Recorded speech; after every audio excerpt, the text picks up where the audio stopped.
O Trilhas da Democracia de hoje debate os protestos e mobilizações no Brasil atual. Os nossos convidados são Paulo Rocha, presidente da Central Única dos Trabalhadores de Pernambuco, e Ana Carolina Fontes, diretora de Direitos Humanos da União Nacional dos Estudantes. Eu gostaria de, inicialmente, convidá-los a uma reflexão sobre as vozes nas ruas brasileiras de 2013 até os dias de hoje. Que vozes são essas? Que transformações, que metamorfoses aconteceram nesse período tão crucial assim na história política brasileira? Paulo. Foram várias. Em 2013, as mobilizações começaram tratando dos 20 centavos, mais precisamente as passagens em São Paulo. Aquilo foi aglutinando, foi acumulando forças e, ao meu ver, a partir do momento em que um jornalista foi espancado pela Polícia Militar do Estado de São Paulo, a imprensa começou a entrar na manifestação e começou a alterar a pauta que estava colocada ali. Também, ao meu ver, pelas informações que a gente vem recebendo a posteriori, isso tem uma articulação a nível nacional e internacional. E começou a se construir uma pauta diferente. Então, a mobilização, que era por 20 centavos em São Paulo, passou a ter, paulatinamente, prevalência de forças à direita, ao ponto de exigir, de tentar se impedir que as forças da esquerda participassem dos eventos, com pautas distintas, pautas muitas vezes contraditórias. Eu digo muito o exemplo do ato médico. A gente via uma mesma manifestação, pessoas dizendo a favor da defesa do ato médico e pessoas se dizendo contrárias ao ato médico. E este turbilhão foi ampliando de forma a forças que eram antes mais caladas começaram a emergir, ao ponto de chegarmos ao ápice disso no ano de 2016, quando a direita, articulada e beneficiada pela mídia, pela grande mídia, levou ao impeachment, que a gente chama de golpe, da presidenta Dilma Rousseff. Então, a gente está, neste momento, vendo as ruas com a mobilização à direita e a mobilização à esquerda, quando era mais comum se ver a mobilização à esquerda após o processo de democratização. Ana Carolina, como é que você vê o movimento estudantil, a participação do movimento estudantil nesse período que o Paulo acaba de tratar? Eu me lembro que nos protestos de junho de 2013, vários estudantes meus que iam para os protestos inicialmente, portando as suas camisas vermelhas, bandeiras vermelhas, num determinado momento começaram a ter bastante medo de irem para as ruas, saíram correndo de algumas manifestações. E você que é do movimento estudantil, você que é da direção do movimento estudantil, como é que acompanhou todo esse processo nesse período específico, nesse intervalo de tempo entre 2013 e 2016? Então, eu acho que a minha leitura em relação a 2013 vai muito de encontro ao que o Paulinho estava falando.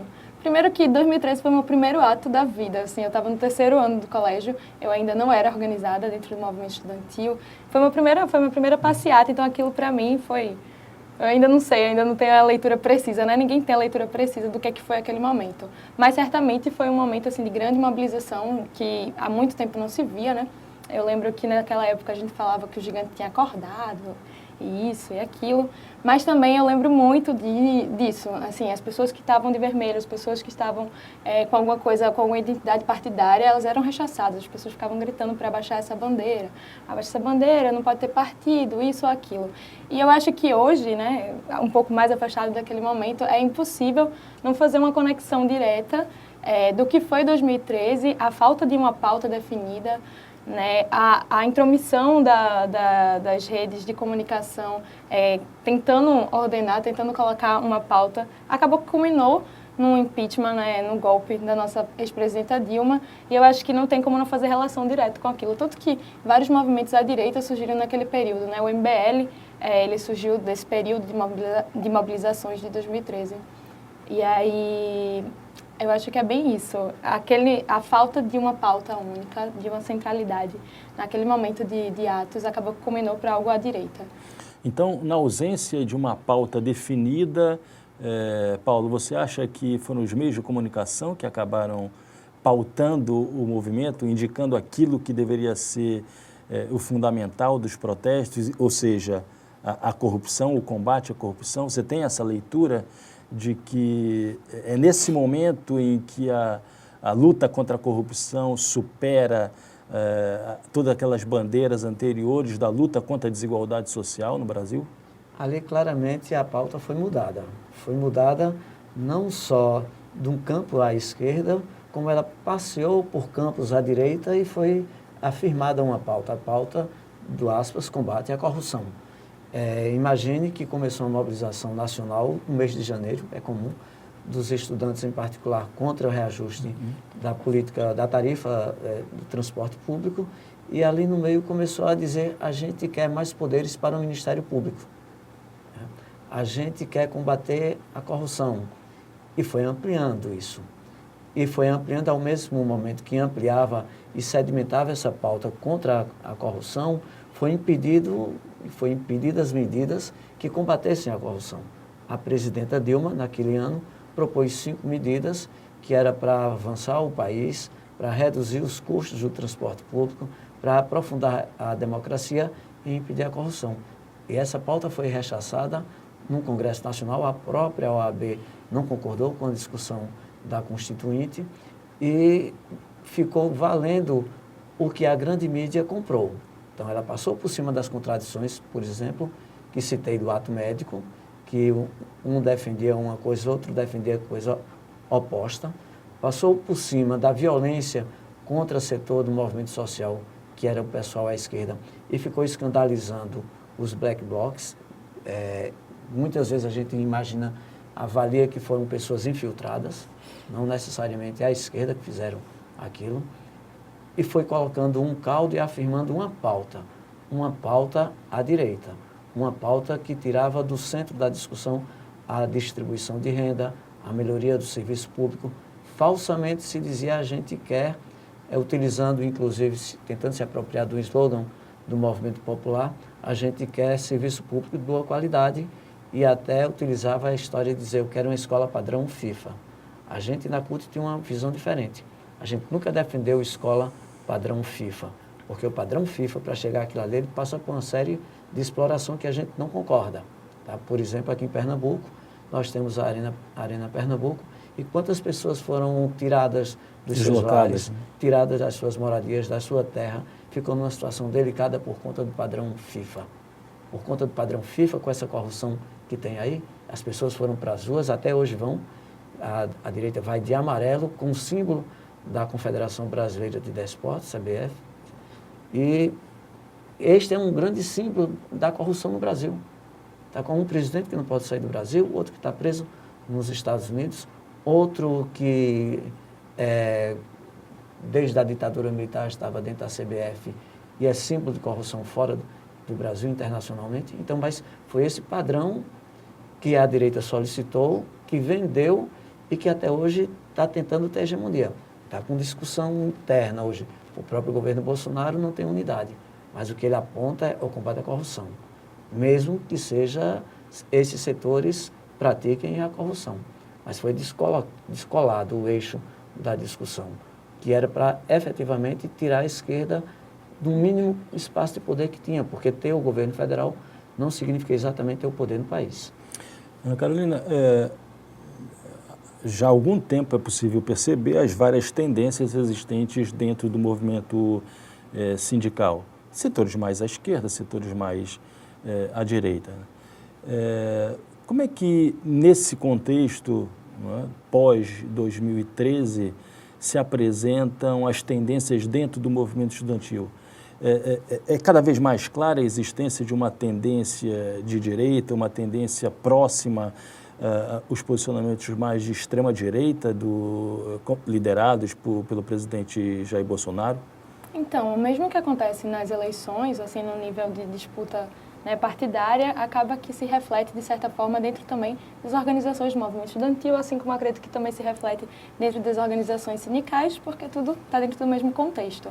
Então, desde 2013, Né? O próprio surgimento do MBL, que é uma organização de estudantes mais à direita, isso tem reflexos no movimento estudantil. O movimento estudantil sempre foi protagonizado pelas esquerdas, sempre foi hegemonicamente, né, protagonizado pelas esquerdas, mas de uns tempos para cá, inclusive esse ano que vai ter congresso da UNE, eles têm se organizado também para estar disputando narrativas e tendo na presidência da República alguém que dá eco, né, às pautas deles, é óbvio que também reflete dentro das nossas disputas. E quais são as principais bandeiras desses segmentos no movimento estudantil? O movimento estudantil à direita quer, na verdade, acabar com a educação, com um projeto de educação pública, gratuita, de qualidade. E o discurso é um discurso de que os problemas da educação são problemas de gestão, é o discurso do combate à chamada ideologia de gênero, a doutrinação ideológica que acontece dentro das universidades. É essa a pauta exatamente isso. Apresentada? Isso dentro do ambiente universitário, mas também dentro das escolas, né, dentro dos secundaristas. É o combate à ideologia de gênero. E tudo isso se refletiu também em projetos de lei, né, pelos deputados deles, pelo presidente deles. Então, também fala-se muito em relação à eficiência, né, desse ensino, que não tem eficiência porque é público, porque tem corrupção, porque a gestão é ruim. Então, a saída seria privatizar e abrir tudo para a rede privada mesmo, para o mercado. E, Paulo, quais são os rebatimentos dentro do movimento sindical? O que é possível perceber da ascensão de Jair Bolsonaro, da queda da presidente Dilma, durante o governo Temer e principalmente com a ascensão de Jair Bolsonaro à presidência? Quais são os principais rebatimentos dentro do movimento sindical? Olha, ele faz de diversas óticas, melhor dizendo, em diversos flancos. A reforma... A gente dizia que tirar da democracia nossa, seriam tirados os nossos direitos e a soberania do país. Então, tudo isso reflete de forma imediata no movimento sindical. Por exemplo, na medida de que se tenta vender a Petrobras, que se repassa da Petrobras não só o patrimônio físico, como também o patrimônio imaterial, do ponto de vista da tecnologia, do conhecimento que a Petrobras tem, significa ali imediatamente diminui o faturamento da Petrobras, a possibilidade, diminui a quantidade de trabalhadores e trabalhadoras da Petrobras, porque vai privatizando e quem vem chega com outra perspectiva. Significa acabar a organização do movimento ali dentro, naquela empresa. E isso é um exemplo do que acontece no geral. Depois, em seguida, veio um ataque profundo a partir da reforma trabalhista. A reforma trabalhista, de que ela ataca, nessa direção que você fala, em diversos campos. Ela diz a dificuldade, coloca dificuldades para a gente recorrer de ação junto à Justiça do Trabalho. Por exemplo, a gente conhece caso em que a pessoa entrou na Justiça, ganhou parte da ação e, por ter ganho parte da ação, ganhou em torno de 50 mil reais. Porém, ela perdeu parte da ação, perdeu em torno de 60 mil reais. Ou seja, a pessoa entrou na Justiça e ficou devendo 10 mil reais porque entrou na Justiça. E casos semelhantes. Então, vai impedindo da gente entrar na Justiça, vai dando poderes para que haja negociação direto do patrão com o trabalhador ou a trabalhadora. Então, a gente tem casos de pessoas que vão recorrer, vão solicitar o seu auxílio-desemprego, não tem mais acesso ao auxílio-desemprego porque fez um acordo lá no patrão que inviabilizou isso. A prevalência do negociado sobre o legislado. Ataca do ponto de vista do imaginário, esse exemplo contribui para isso também, que diz, olha, para que você precisa do sindicato? Você pode negociar com o seu patrão. Você tem autonomia para negociar com o seu patrão. Então, ataca no imaginário, ataca no financiamento do movimento sindical. Quando ele, agora está muito claro com a medida provisória 873, para impedir o financiamento do movimento sindical e aí, em seguida, impedir o próprio funcionamento do sindicato. E com o impedimento desse funcionamento, ele terá mais condição de aplicar todas a sua pauta. Por exemplo, a medida 873 foi para impedir o financiamento do sindicato, em consequência, impossibilitar os sindicatos sair às ruas para lutarem contra a reforma da Previdência. Então, este projeto, que tem a assunção com um golpe, ele vem paulatinamente querendo aprofundar os ataques ao movimento sindical para, com isso, retirar os direitos da classe trabalhadora. E isso acabou resultando numa maior unidade das várias tendências do movimento sindical? O movimento sindical hoje se encontra unido contra o governo, pensando exatamente nessa medida provisória, né? E nos vários sinais que são dados pelo governo. Se pode falar hoje numa maior unidade do movimento sindical? Eu acho que possibilita isso. Tá? Até onde isso irá, o dia a dia, o futuro dirá. Mas, por exemplo, nós fizemos uma grande greve em 2017, em 28 de abril, e vamos fazer agora, no dia 14 de junho, uma grande greve nacional, articulada pelo conjunto das centrais sindicais. Todas elas estão articuladas por conta da luta contra a reforma da Previdência. Eu chamaria vocês agora a discutir esse quadro marcado pelos protestos estudantis do dia 15, do dia 30, da próxima greve geral, que acontecerá no dia 14 de junho, e as reações também dos simpatizantes do governo Bolsonaro. Ana Carolina, como é que você avalia essas confrontações, não no sentido de uma confrontação direta, mas de mobilizações que tendem a relativizar um pouco aquela análise que era feita de que as ruas haviam deixado de serem vermelhas e se tornado verde-amarelas? Então, agora que a gente começa, né, no governo Bolsonaro, temos novos desafios, mas mais uma vez o movimento estudantil, a esquerda, o movimento estudantil organizado está mostrando que está aí para dar uma resposta à altura. O 15M, o 30M foram um exemplo disso, né? Eu acho que foi a primeira grande manifestação contrária ao governo, né? Contrária aos cortes que estão sendo anunciados em relação à educação pública.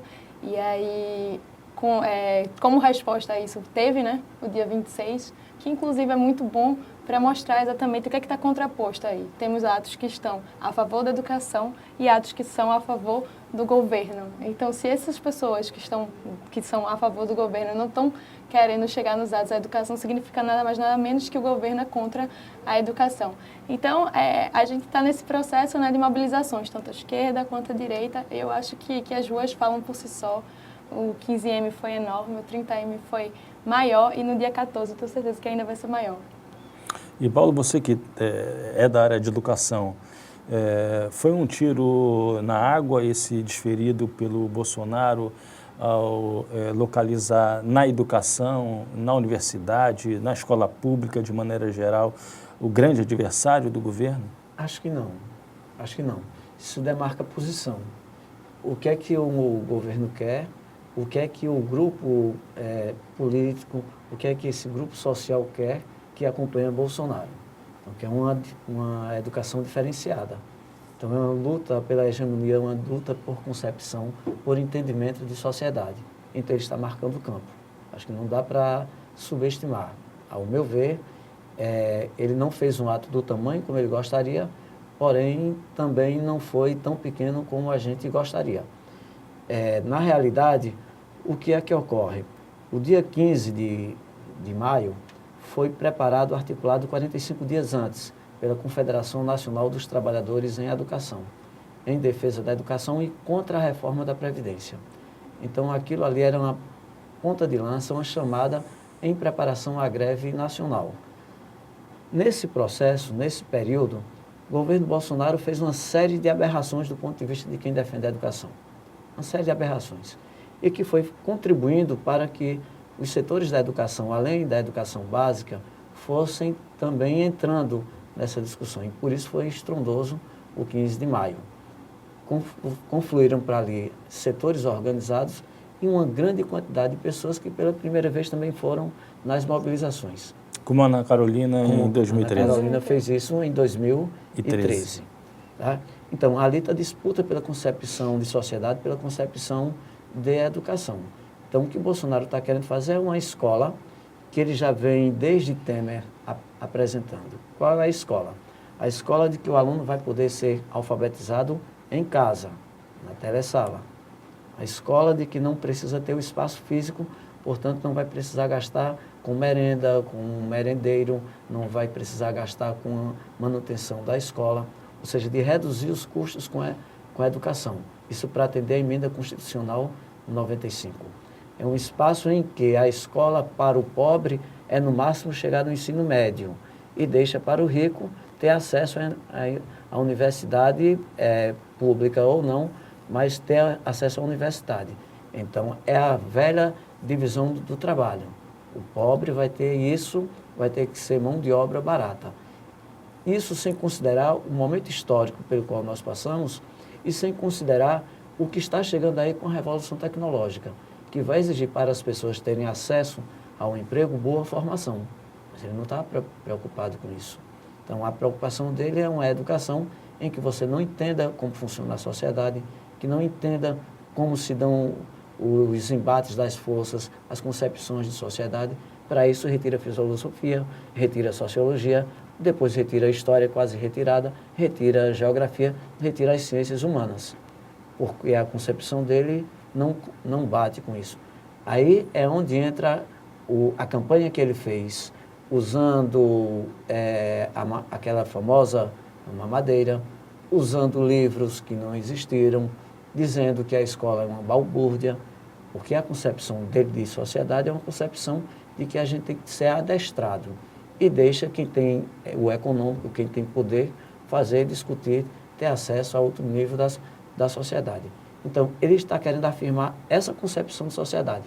Por isso, eu acho que não foi um tiro no escuro. Ele está querendo afirmar uma concepção que está em disputa com a sociedade e com a concepção que nós temos de educação. Mas, Ana Caroline, ao fazer isso, não Bolsonaro não estaria unificando uma boa parcela da sociedade brasileira, uma boa parcela dos meios de comunicação no Brasil, assim como conseguiu unificar o movimento sindical através de determinadas medidas, através da proposta da reforma da Previdência, ao atacar tão barbaramente o setor educacional brasileiro, público em particular, Bolsonaro não estaria unificando determinados setores da população brasileira que se encontravam dispersos, e daí o sucesso dos protestos do dia 15, do dia 30 e o possível sucesso do dia 14?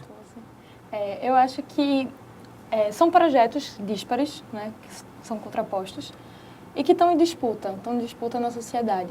Eu acho que quando ele vence nas eleições, ele não vence... As pessoas não sabiam exatamente no que estavam votando, não sabiam exatamente que ele representava tudo isso. Senão, eu acho que a gente também não teria tanto sucesso como teve no dia 15, como teve no dia 30 e como teremos no dia 14. Então, eu acho que todos os passos dele também vão refletir para a gente, né? Tudo isso está em disputa, então se ele ataca, eu acho que a maioria do povo brasileiro, a maioria dos estudantes não concordam com o projeto que ele defende, não concorda com o sucateamento das universidades públicas, não concorda com a falta de democracia ao acesso, né, ao ensino. Então, acho que tudo isso contribui sim, para o nosso sucesso nas ruas, para o sucesso do nosso projeto.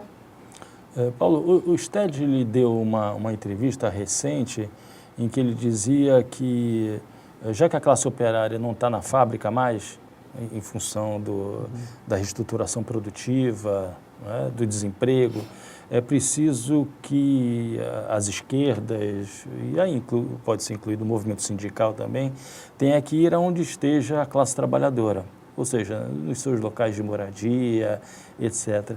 O que essa ideia, o que essa frase do Stedley faz repensar na estrutura do movimento sindical e das lutas do movimento sindical? Isso tem a ver um pouco com o que eu falei anteriormente.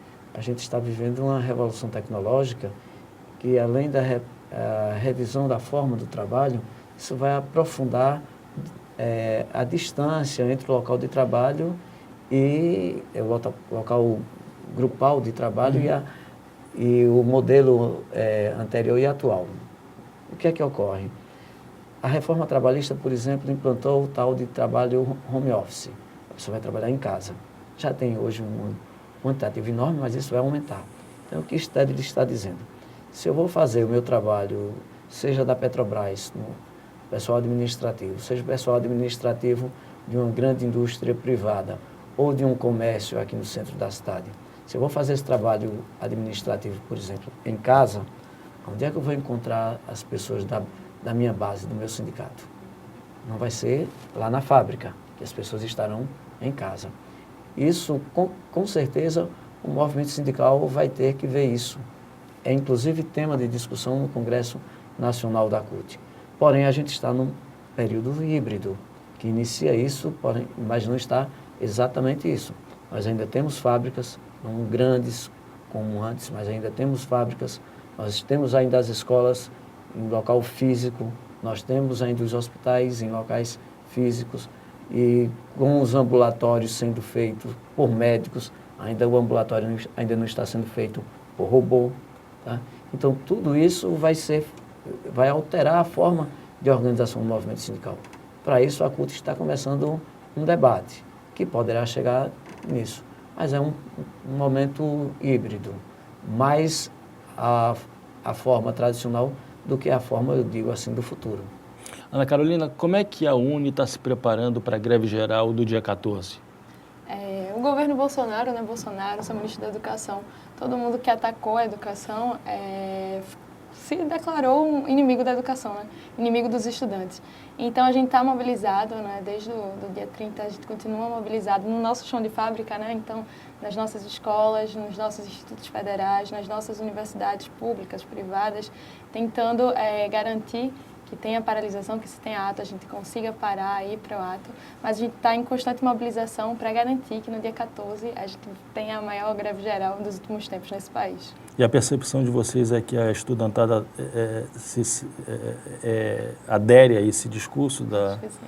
Estamos bem otimistas, né? O dia 15 mostrou isso, o dia 30 mostrou também. Então, a gente está com as maiores expectativas para no dia 14 ser um sucesso. Mais uma vez, o movimento estudantil, o movimento sindical, na linha de frente da resistência nesse novo período. E Paulo, e a CUT, como é que se prepara e como é que se encontra o diálogo com as outras centrais sindicais? A gente tem feito reunião constante com as demais centrais. Na semana passada, nós fizemos panfletagens conjuntas, todas as centrais, diversos pontos da cidade. Tiramos um calendário de assembleias, um período em que todas as categorias estão fazendo suas assembleias para deliberarem a respeito da greve. Até o momento está sendo muito receptiva a participação das categorias, muita categoria já informando que vai fazer a greve geral, e a gente imagina que ela vai ser uma greve vitoriosa. Vitoriosa do ponto de vista de a gente parar tudo, depender da gente e nem formiga trabalha. Tá? Então, esse é o lema que a gente está trabalhando. As centrais estão visitando seus sindicatos, os sindicatos que são a eles filiados, e a gente vai, durante a semana, aprofundar esse trabalho de mobilização, seja com a sociedade em geral, nas feiras, nas ruas, panfleteando, seja nas assembleias, seja nos debates, nas audiências públicas que nós temos realizado, mas diversificando a nossa forma de atuação do ponto de vista de garantir uma grande paralisação no dia 14. Gostaria de agradecê-los pela participação e convidar você a continuar assistindo o Trilhas da Democracia, sempre às terças-feiras, às 9h30 da noite, com reapresentação aos domingos, às 7 horas da noite. Até lá!